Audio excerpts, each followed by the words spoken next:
टोंक में आज राजस्थान के पूर्व उप मुख्यमंत्री व टोंक विधायक सचिन पायलट ने टोंक पहुंचकर शहादत अस्पताल में Covid ICU ward, oxygen generation plant एवं अतिरिक्त भवन का लोकार्पण किया और कहा कि टोंक में कई लोग पिछली बार व्यवस्थाओं को लेकर परेशान हुए थे, लेकिन हम इस पर सख्ती के साथ अधिकारियों को निर्देश दे रहे हैं और स्थिति आपके सामने है। तीसरी लहर में अस्पताल में कई सुविधाओं में सुधार आया है। टोंक में ऑक्सीजन प्लांट से टोंक में व्यवस्थाओं में मजबूती मिलेगी और हम लोग मालिक ना करें, स्थिति खराब हो तो इससे सामना करने में कोई दिक्कत नहीं होगी। साथ यूपी चुनाव पे पायलट ने बीजेपी की ओर निशाना साधते हुए कहा कि भाजपा के विधायक भाग रहे, जनता समझदार हो चुकी है। यूपी में लोग तड़प रहे थे, लोगों को श्मशान की जगह नदी में तैरती लाशें बीजेपी से जवाब मांग रही है। इसका परिणाम 10 मार्च को आपके बीच होंगे। इसी के साथ टोंक विधायक ने अस्पताल की व्यवस्था और बेहतर बनाने की बात की गई। सचिन पायलट ने टोंक में मीडिया से रूबरू होते हुए कहा कि आज टोंक के अंदर जो ऑक्सीजन प्लांट लगाया है, हमें लगता है जो व्यवस्था है उसको और मजबूती मिलेगी। गनीमत है कि तीसरी लहर में बहुत ज्यादा लोगों को अस्पताल जाना नहीं पड़ रहा है और जल्द ठीक हो रहे हैं, लेकिन फिर भी हमको एहतियात बरतना चाहिए। तीसरी वेव है, उसमें बहुत ज्यादा लोगों को अस्पताल जाना नहीं पड़ रहा है और माइल्ड सिम्टम्स से लोग ठीक हो रहे हैं, फिर भी हमें एहतियात बरतना चाहिए और मास्क लगाकर जितना भी प्रिकॉशन ले सकते लेना चाहिए। बहरहाल जो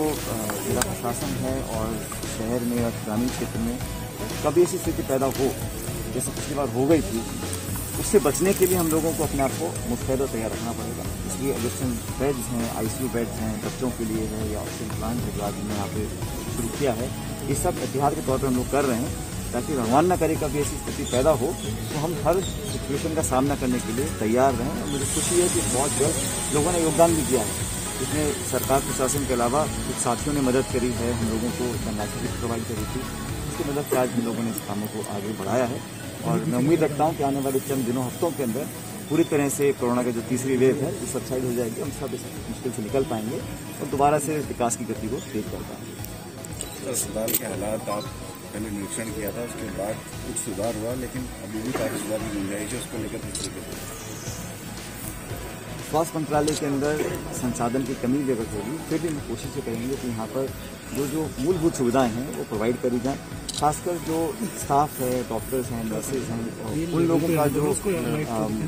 कार्यशैली है या उनकी सेवा देने की क्षमता है उसको हम आगे बढ़ाने की कोशिश कर रहे हैं। कुछ इम्प्रूवमेंट्स हुए हैं पिछले महीने के अंदर, लेकिन अब मैं समझता हूँ और संसाधन और मैन पावर लगाकर इसको और मजबूत करें। देखिए सर, यूपी के दौरे पर रहे थे चुनाव की, वहाँ पर लगातार चीजें चल रही है, किस सबसे पहली बात तो ये है कि जो भाजपा कहती है कि हमारी डबल इंजन की सरकार है लखनऊ में और दिल्ली में, अगर सरकार इतनी मजबूत है और इतना उनके अंदर आत्मविश्वास है तो उनके जो वर्तमान मंत्री और विधायक हैं वो छोड़ के भाग रहे हैं भाजपा को, कुछ कारण तो होगा। और वो ऐसा तबका है जो अपने आप को वंचित और शोषित कहता है, उनकी कैबिनेट के मंत्री, उनके विधायक और रिवर्स पलायन हो रहा है,